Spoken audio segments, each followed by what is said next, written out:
Guys and gals, Never here from Drake Wing Gaming, and some of Twitter, the Gaming Dragon. Today I'm coming back at you with a Let's Play episode of Far Beyond the World. And let's go ahead and jump right back in, shall we? Alarm chain, you were up, and let's go. Amazing. I don't know much about other Wolven tribes, but considering Gilderin isn't a Wolven tribe, she says more sternly. It's a name of an ancient land predating any wolf who later claimed that name. Oh, I'm sorry, I've misspoken. But as I issue the apology, the anger and determination melt away from her muzzle. No, it is me who is sorry. I should not be quibbling with guests. In any case, how can I help you, Master Orion? Oh, right. I was wondering if you could point me to the toilet. Of course, down that corridor through the main hall, underneath the stairs, and on your left. She indicates with her hands, and I'm half surprised to see them with only 4 fingers. The hooves, if you can call them that, are more like oversized nails, and the hand itself looks very much dexterous, if not slightly bizarre.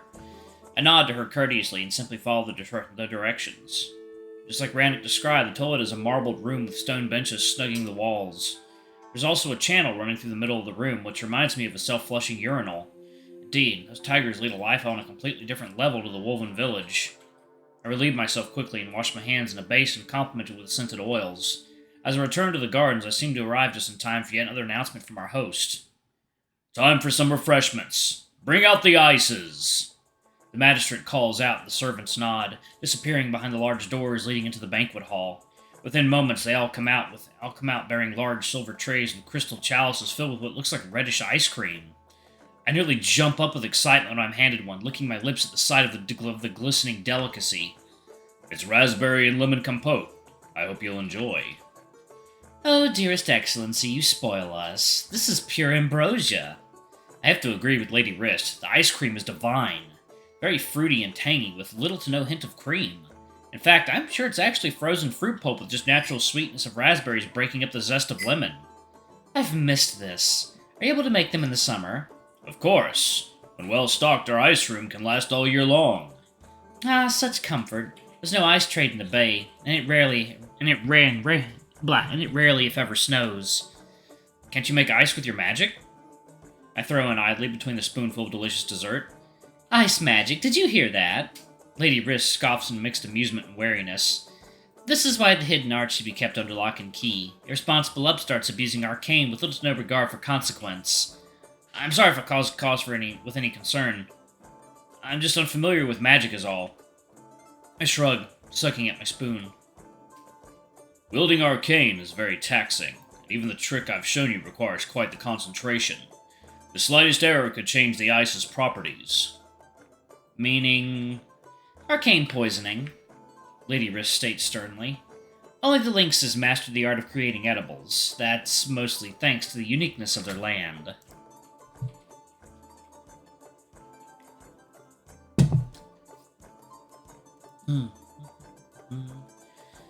It's naturally saturated with arcane, thus their food reacts differently with spells. Like Arkwine. The female looks at me with surprise and quickly narrows her eyes in suspicion. I guess that bottle really was something. Quite. We avoid using any magic on our food for safety reasons. Even if you're absolutely sure you've done everything right, there's still a slight chance that you didn't. What does the arcane poisoning do? I looked at Kane, who frowned, scratching his cheek. That depends on the person's constitution. The strongest suffer side effects similar to a hangover and food poisoning.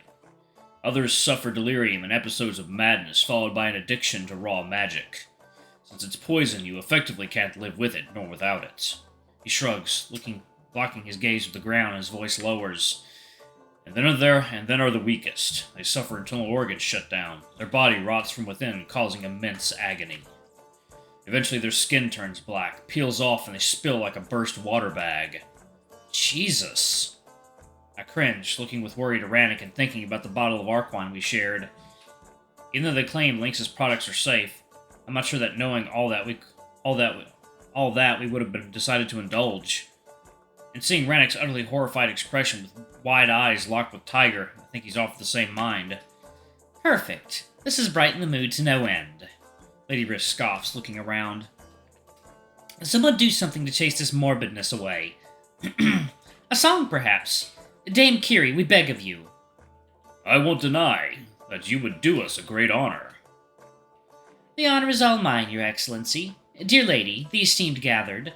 The female stands up and gracefully bows in each respective direction. Dear Wylam, would you be so kind as to accompany me? I thought you'd never ask, madame. He bobs his hat and jumps up to his feet, grabbing his lute. The flickering candles glimmer against the lacquer of the instrument as the cat adjusts its strings. Once he's ready, he nods to her and the female addresses the band.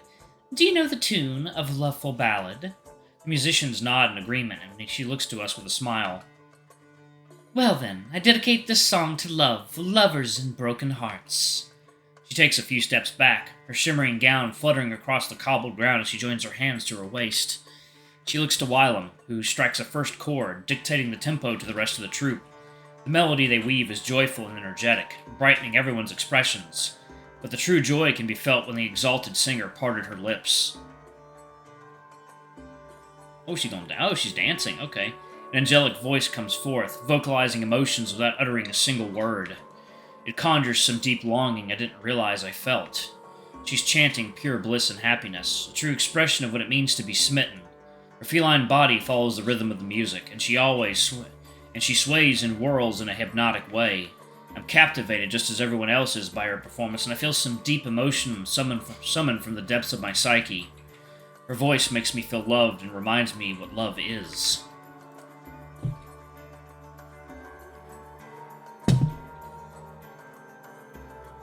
Even Lady Risk cannot pretend to be blasé anymore and discreetly wipes away a single stray tear from her cheek. Only Rannoch feigns disinterest, slowly picking at his food, but I can see him sneaking longing glances in my direction every time her tune tugs at some hidden heartstring. It's a dazzling spectacle, her whirling dress shimmering with diamonds and brocades, scattering the light like a disco ball. And that voice, something about it makes one forget all worries, even if just for a split second. I feel fortunate and privileged to be here. Tonight, the magistrate deprived the stranded bard of yet another spectacular performance. I lose track of time watching Dame Kiri dance and sing, the bejeweled brocade of her gown sparkling in the firelight like 1,000 stars. I feel dizzy seeing her whirl, my thoughts getting more and more taken over by her siren-like song. That dizziness quickly becomes physical, and I begin to wonder if it isn't perhaps all the booze I drank. Everything feels so bright and sharp and vivid. I feel as if I have 20/20 sight. It burns my eyes. That momentary discomfort is quickly banished by her voice, and I'm again among the others, enjoying the show. My thoughts become jumbled in utter admiration. In an otherworldly experience, and once the song is over, we all give her a well-deserved standing ovation. Bravo! Outstanding! Beautiful! Utterly breathtaking! Lady Risk theatrically wipes away yet another tear, gasping and smiling in an attempt to outdo others in her admiration. My, you have beautified these halls with your voice, madame. And you dance pretty, too. Thank you. But the credit goes to dear Wylam. His lute strung such a chord with my inner self that I had to let my spirit go free. You're too kind, my lady. Playing at your side was a true honor. I shan't soon forget. The stories do your voice no justice. The female smiles softly and gives a humble bow to the bard, looking back to our host. Shall I sing another one, Your Excellency? Perish the thought. The tiger scoffs, but Lady Riz places a paw on his shoulder. Oh, please, let her. It's such a treat to have a private concerto. I'd be a poor host if I abused our guest's generosity, Lady Wrist. If you wish to hear her perform, you can arrange for a table at the Bard. I assume that's where you'll be singing. He asks, but the dame tilts her head apologetically. Only tomorrow. I'm merely stopping here on my way to Wintergrasp.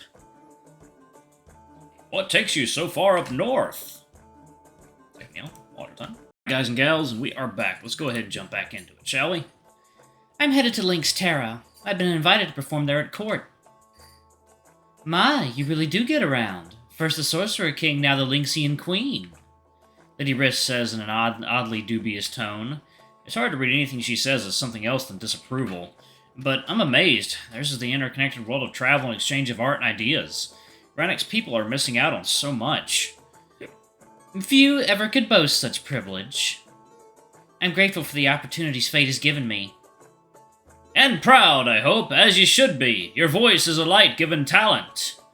Pride would be a folly. Gratitude is all I have. Is Your Excellency sure he wouldn't want to hear another song? No, I would much rather we enjoyed a relaxed conversation. A taste of your gifts was all that's needed. You three can continue. Master Wylam, Dame Kiri, please rejoin our little party. With pleasure, Your Excellency. Incoming. The wolf bops his head towards the other side of the garden where Finn got up, free of his father, and walks now towards us.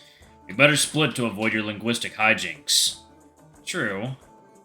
I smile, watching as the wolf takes his leave shortly before Finn arrives at my lounge. What did you make of the performance? She sang beautifully.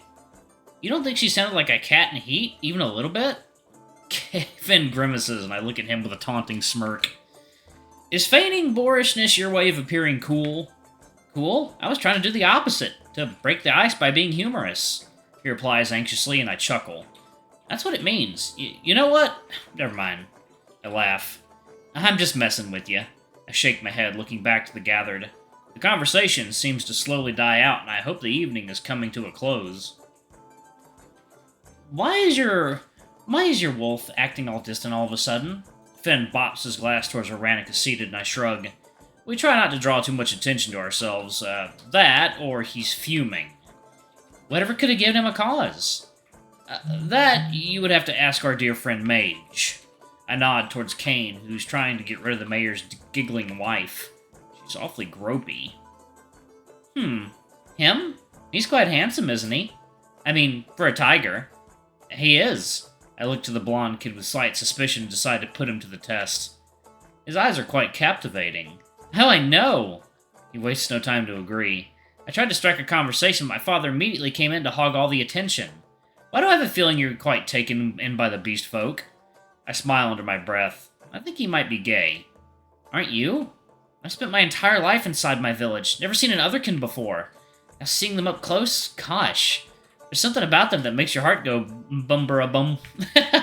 Ha! I'll drink to that. I clink his chalice, pretty much certain I am right. We take a sip before Finn draws my attention back to Rannick. Are you close with your wolf? As close as friends can be. What's it like to be friends with a wolf, I mean? Same, but different.